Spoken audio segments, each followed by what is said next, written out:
If you're experiencing login issues with your Xbox Series X, follow these steps to troubleshoot and recover your account. This guide will help you identify and resolve common problems. Step 1. Check your internet connection. Ensure that your Xbox Series X is connected to the internet. You can test your connection by going to Settings, selecting Network, and then selecting Network Settings. If there are issues, try restarting your router. Step 2. Verify your account credentials. Double-check that you are entering the correct email and password for your Xbox account. If you've forgotten your password, use the Forgot Password option on the login screen to reset it. Step 3. Restart your console. Sometimes, a simple restart can resolve login issues. Press and hold the Xbox button on your console for about 10 seconds until it turns off. Wait a moment, then turn it back on and try logging in again. Step 4. Clear the cache. Clearing the cache can help fix various issues.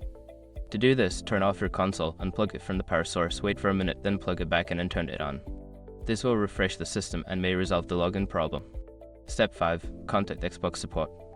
If none of the previous steps work, it may be time to reach out to Xbox support for assistance. Visit the official Xbox website and navigate to the support section for help with account recovery and troubleshooting. By following these steps, you should be able to resolve your login issues on the Xbox Series X. If problems persist, don't hesitate to seek further assistance from support.